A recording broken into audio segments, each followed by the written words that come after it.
नमस्कार मित्रांनो, मी सिद्धार्थ माझ्या यूट्यूब चॅनलमध्ये आपल्या सर्वांचं स्वागत करतो. मी आपल्यासाठी घेऊन आलो आहे ऑपरेटिंग सिस्टीम या विषयाचे 351 MCQ सिरीज, जी की 7 डे MCQ क्रॅश कोर्स आपल्यासाठी घेऊन आलो आहे, जे की विद्यापीठाच्या आता ऑपरेटिंग सिस्टीमच्या पेपरमध्ये महत्त्वाचे MCQ हे ठरणारे आहेत. ते MCQ आपण पाहणार आहोत आणि आजचा जो पहिला दिवस आपण स्टार्ट करत आहोत, तुमचा वेळ न घेता MCQला सुरुवात करतो. तर पहिला MCQ आहे प्रोसेस काय आहे. तर ऑप्शन ए आहे program in high level language keep on disk. B option आहे content of main memory. C option आहे प्रोग्राम इन एक्झिक्युशन आणि डी ऑप्शन आहे नन ऑफ अबोव. तर करेक्ट ऑप्शन आहे प्रोग्राम इन एक्झिक्युशन, किंवा आपण याला असं पण म्हणू शकतो प्रोग्राम अंडर एक्झिक्युशन. तर याचं करेक्ट आन्सर हे सी होणार आहे. तर नेक्स्ट प्रश्न पाहू. व्हॉट इज द फ्रॉग काय आहे. तर ऑप्शन ए आहे the dispatching of task. B creation of new job. C the creation of a new process. D increasing the priority of task. तर याचं करेक्ट आन्सर आहे the creation of new process, C. तर C हे correct answer आहे. याला आपण frog म्हणतो किंवा याला बॉर्नसुद्धा म्हणतो. जी प्रोसेसची इनिशियल स्टेज असते, जिथे प्रोसेस आपण क्रिएट होते प्रोसेस, त्याला एक तर फ्रॉग म्हणतात किंवा बॉर्न म्हणतात किंवा क्रिएट म्हणतात. हे 3 शब्द यासाठी वापरले जातात. तर चला आपण नेक्स्ट प्रश्न पाहूया. प्रश्न तिसरा आहे what is the name of give to the organise collection of software that control the overall operation of computer. तर प्रश्न असा आहे की कम्प्युटरमध्ये कोणतं असं ऑर्गनायझेशन आहे जे की सर्व कम्प्युटरला कंट्रोल करतं आहे. सॉफ्टवेअरचं कोणतं ऑर्गनायझेशन आहे जे की सर्व कम्प्युटरला कंट्रोल करतं आहे. तर ऑप्शन ए आहे वर्किंग सिस्टीम. बी आहे पेरिफेरियल सिस्टीम. सी आहे ऑपरेटिंग सिस्टीम आणि डी आहे कंट्रोलिंग सिस्टीम. तर विद्यार्थी मित्रांनो, आपल्याला माहिती आहे सी ऑप्शन करेक्ट आहे. ऑपरेटिंग सिस्टीम हा एक सॉफ्टवेअरचा संच आहे. त्यामध्ये भरपूर प्रकारचे सिस्टीम सॉफ्टवेअर आहेत आणि त्याचा मिळून तो ऑपरेटिंग सिस्टीम तयार झालेली आहे. तर ऑप्शन सी करेक्ट आहे. चला तर आपण नेक्स्ट प्रश्नाकडे वळूया. प्रश्न चौथा, time quantum is defined in which scheduling algorithm. तर आपल्याला इथे सांगायचं आहे की टाईम क्वांटम कोणत्या शेड्युलिंग अल्गोरिदममध्ये वापरला जातो. परंतु हे पाहण्या अगोदर आपल्याला माहिती असणं गरजेचं आहे की टाईम क्वांटम काय आहे. समजा CPU कडे एखाद्या प्रोसेस येतात.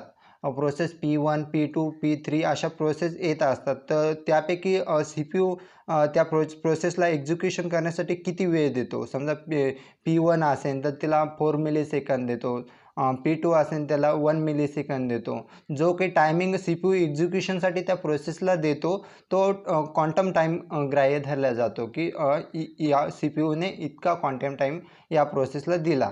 तर क्वांटम टाईम याला म्हणतात. आणि आता ऑप्शन पाहू आपण. तर ऑप्शन आहे first in first out scheduling algorithm, round ribbon scheduling algorithm, priority scheduling algorithm आणि HJF shortage job first scheduling algorithm. ती यापैकी राउंड रिबिन शेड्युलिंग अल्गोरिदम हे करेक्ट ऑप्शन आहे. यामध्ये क्वांटम टाईम वापरला जातो. तर नेक्स्ट प्रश्नाकडे वळूया.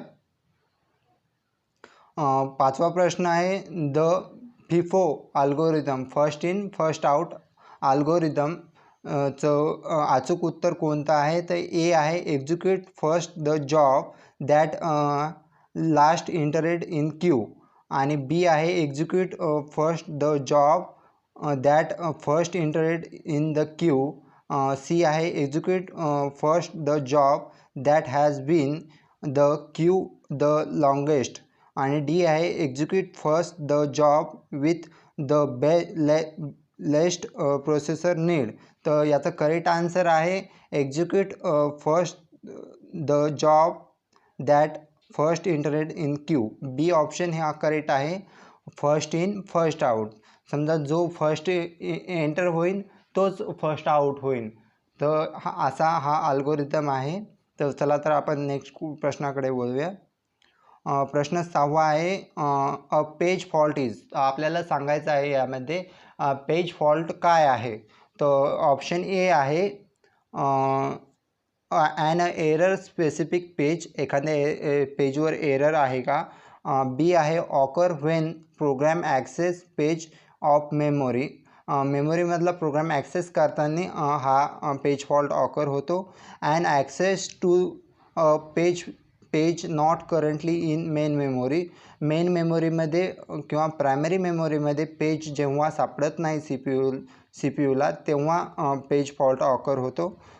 डी आहे page out the first page in given area. तर यापैकी सी ऑप्शन करेक्ट आहे. जेव्हा सी पी यू एखाद्या पेजची रिक्वेस्ट करतो तेव्हा सर्वप्रथम तो प्रायमरी मेमरीमध्ये चेक करतो, प्रायमरी मेमरीमध्ये पेज आहे का. प्रायमरी मेमरीमध्ये जर त्याला पेज जर सापडलं नाही तर तो सेकंडरी मेमरीकडे जातो आणि तेव्हा जो काय ऑकर होतो तो पेज फॉल्ट ऑकर होतो.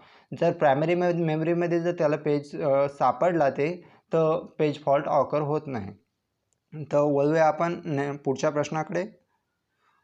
7वा प्रश्न आहे L R U. L R यूचा फुल फॉर्म आहे least recently use least replacement algorithm.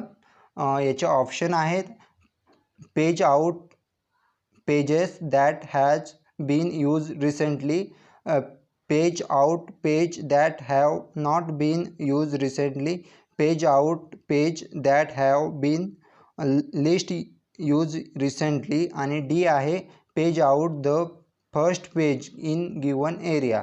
तर यापैकी सी ऑप्शन हा करेक्ट आहे. जे की आपण असं पाहतो की समजा ए बी सी नावाच्या तीन प्रोसेस आहेत आणि त्यामधली जी की सगळ्यात पहिले प्रोसेस आलेली असेल, सर्वात जुनी प्रोसेस झालेली असेल तर तिला सी पी यू पहिला काढून टाकतो मेन मेमरीतून, स्वाईप आउट करून टाकतो आणि त्या जागी दुसरी प्रोसेस घेतो जी की सर्वात जुनी आहे, ते युजेबल नाही आहे, तिला आउट करतात. तर आपण पुढे पाहणारच आहोत.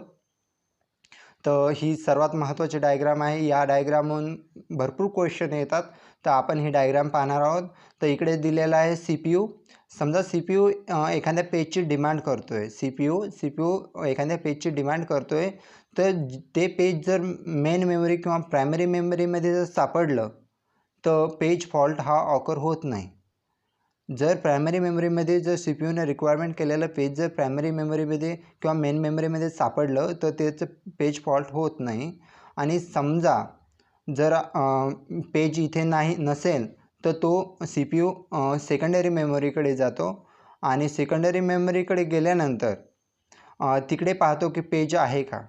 जर पेज असेल तर तो प्रायमरी मेमरीमध्ये घेऊन येतो आणि प्रायमरी मेमरीमध्ये समजा जागा नसेल तर जे की ए आहे तर एला स्वाईप आउट करून सेकंडरी मेमरीमध्ये टाकतात आणि ई आहे ईला डीच्या जागी टाकतात. तर डी वरती चालला जातो, बी सर्वात वरती येतो, सी खाली येतो, त्याच्या खाली डी येतो आणि त्याच्या खाली ई येतो. अशा प्रकारे स्वाईप आउट होतो पेज. म्हणजे ए स्वाईप आउट होऊन सेकंडरी मेमरीमध्ये चालला जातो आणि ई स्वाईप इन होऊन प्रायमरी मेमरीमध्येच येतो. तर अशा प्रकारे पेज फॉल्ट होत असतो.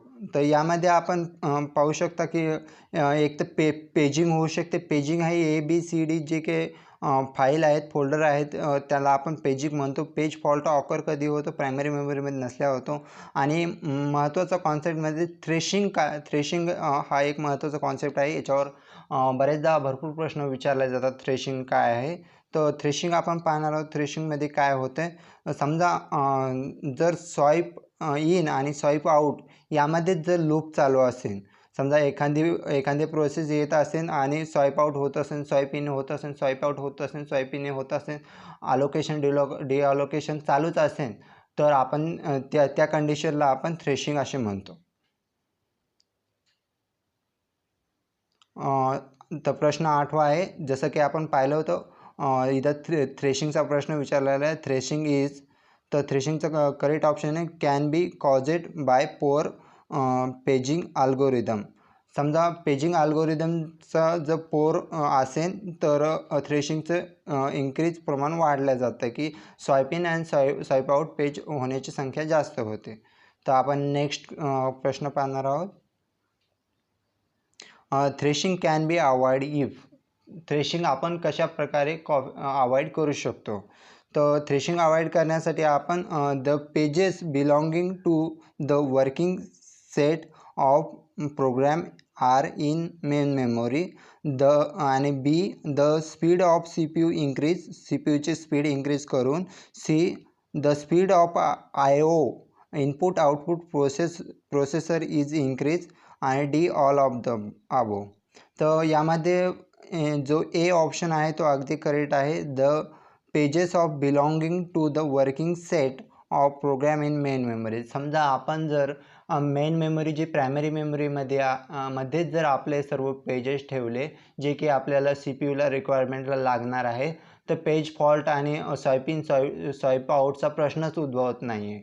तर थ्रेशिंग येऊ शकत नाही. थ्रेशिंग कोणताच काही प्रॉब्लेम येत नाही जर आपले सर्व पेजेस जर सी पी यूला लागणारे सर्व पेजेस जर प्रायमरी मेमरीमध्ये उपलब्ध असतील तर. तर आपण 10व्या प्रश्नाकडे वळणार आहोत. What problem is solve by banker algorithm. Banker algorithm कोणता प्रॉब्लेम सॉल्व करतो. तर ऑप्शन ए आहे म्युच्युअल एक्सक्लुशन, ऑप्शन बी आहे डेडलॉक रिकव्हरी, ऑप्शन सी आहे डेडलॉक अवॉइडन्स आणि डी आहे कॅशे कन्व्हर्जन्स. तर यामध्ये सी ऑप्शन अगदी करेक्ट आहे. डेडलॉक अवॉइडन्स हा करतो. डेडलॉक क्रिएट होऊच नाही यासाठी बँकर अल्गोरिदम हा काम करत असतो. तर प्रश्न 11वा. To avoid the race condition the number of process that may be simultaneously inside their critical section is. तर यामध्ये आपल्याला सर्वप्रथम या प्रश्नामध्ये समजून घ्यायचं आहे रेस कंडिशन काय असते. समजा एखादा व्हेरिएबल असेल आणि त्या व्हेरिएबलला दोन प्रोसेस जर सायमल्टेनियसली एकाच वेळी जर राईट करत असेल तर त्यावेळेस जी ऑकर प्रोसेस जे होते ते रेस प्रोसेस होते. समजा व्हेरिएबल ए नावाचा व्हेरिएबल आहे आणि त्या व्हेरिएबलला दोन प्रोसेस सायमल्टेनियसली दोन थ्रेडच्या प्रोसेस एकाच वेळी जर त्याला राईट करत असेल तर त्यावेळी जी प्रोसेस होते तर ती रेस कंडिशनची प्रोसेस होते. तर त्याचं उत्तर जे आहे तर बी हे ऑप्शन अगदी करेक्ट आहे 1, जे की आपण एकालाच अलाउ करू शकतो, दुसऱ्याला अलाउ करू शकत नाही. दुसऱ्याला अलाउ केलं तर डेडलॉक आणि रेशिंगचं हे होऊ शकतं. तर आपण नेक्स्ट प्रश्नाकडे वळत आहोत. A page fault occur when. हा प्रश्न अगोदरसुद्धा झालेला आहे, पण कसं आहे की पेज फॉल्टवरचे भरपूर प्रश्न गुगली प्रश्न विचारले जातात. तोच प्रश्न रिपीट झालेला आहे इकडे. ऑप्शन ए आहे द डेडलॉक हॅपन झाल्यावर पेज फॉल्ट होतो. बी आहे द सेगमेंटेशन स्टार्ट. सी आहे the page is found in the memory. D आहे the page is not found in memory. तर ऑप्शन डी ही अगदी करेक्ट आहे मित्रांनो, कारण की पेज जर मेन मेमोरीमध्ये सापडलं नाही तर पेज फॉल्ट होतो. तर आपण नेक्स्ट प्रश्नाकडे वळणार आहोत. What is a dispatch latency. तर डिस्पॅच लेटेन्सी काय आहे. तर ऑप्शन ए आहे the time taken by dispatcher to stop on process and start another. B option B आहे the time taken by the processor to write file in to disk. Option C आहे while the time taken all processor. आणि option D आहे none of above. तर option A हा अगदी correct आहे. The time taken by dispatcher to stop one process and start second process. म्हणजे dispatcher जे आहे एक प्रोसेस थांबवून दुसरी प्रोसेस स्टार्ट करण्याच्या प्रक्रियेला डिस्पॅच लेटेन्सी असे म्हणतात. तर नेक्स्ट प्रश्नाकडे बोलूया. प्रश्न क्रमांक 14. All of the following are true regarding virtual memory expect. तर यामध्ये ऑप्शन बी हा करेक्ट आहे. The setting for the amount of hard disk driven space to allocate virtual memory can be manually change. आणि यामध्ये जे काही बाकीचे option आहेत ते काही योग्य नाही आहेत. ऑप्शन ए जर आपण पाहिला, any amount of RAM can be allocated in virtual memory, तर नाही, असं कोणतीही रॅम आपण व्हर्च्युअल मेमरीमध्ये अलोकेट करू शकत नाही. This temporary storage is called as swipe file or page file, तर हे पण ऑप्शन करेक्ट नाही आहे. Virtual memory is physical face of hard drive, virtual मेमरीचा कुठेही फिजिकल फेस नसतो, तर ऑप्शन बी हा अगदी करेक्ट आहे. तर पुढच्या प्रश्नाकडे वळणार आहोत आपण. The banker अल्गोरिझम is use, banker अल्गोरिझम हा कुठे यूज होतो, तर ऑप्शन ए आहे rectify the deadlock, detect deadlock, prevent deadlock, solve deadlock. तर यापैकी आपल्याला अप्रोप्रिएट आणि जो की हायेस्ट प्रायोरिटी ज्या ऑप्शनला आहे तो ऑप्शन निवडायचा आहे, prevent deadlock, C option. Deadlock deadlock क्रिएटच होऊ नये त्यासाठी बँकर अल्गोरिदम हा यूज केला जातो. तो 16वा प्रश्न आहे, what is the method of handling deadlock, deadlock handle करण्यासाठी कोणत्या मेथड यूज केले जातात. तर ऑप्शन ए आहे use a protocol ensure that the system will be never enter in to deadlock state. Option B आहे allow the system to enter deadlock state and then recover. Option C आहे prevent that deadlock never occur in the system. आणि option D आहे all of the above. तर यामध्ये आपण पाहू शकता की ए, बी आणि सी हे सर्व ऑप्शन करेक्ट आहे, त्याच्यामुळे D option all of the above हा ऑप्शन करेक्ट होऊन जाईल. तर आपण नेक्स्ट प्रश्नाकडे वळणार आहोत. 7वा प्रश्न आहे, अ स्वॅपर इज, स्वॅपर हे काय आहे, तर हा एक नवीन शब्दासारखा आहे, हे आपल्याला लक्षात ठेवायचं आहे कारण की बऱ्याचदा विसरून जाते. तर स्वॅपर हे program that coordinate the print job that are waiting to process. तर समजा कॉर्डिनेशन करते की प्रिंटरकडे जे जॉब जाणार आहेत प्रिंटिंगचे, तर त्याचा जो शेड्यूल आहे तो सर्व हा शेपर हा कंटेन करत असतो. समजा आपण एखाद्या पीसीहून प्रिंट दिली आणि प्रिंटरवर जर समजा भरपूर प्रिंटचा जर लोड असेल तर तो लोड जो मेंटेन करण्याचं काम आहे ते शेपर करत असते. तर नेक्स्ट प्रश्नाकडे वळणार आहोत. 18वा प्रश्न आहे, पेज सेटलिंग काय असते, तर याचा ऑप्शन बी हा करेक्ट आहे, is taking page frame from other set. म्हणजे हे पेज फ्रेम पेज घेते वर्किंग सेटमधून, तर हे पेज सेटलिंग असते. प्रश्न 19कडे वळणार आहोत आपण. Copying a process from memory to disk allow space for other process is called.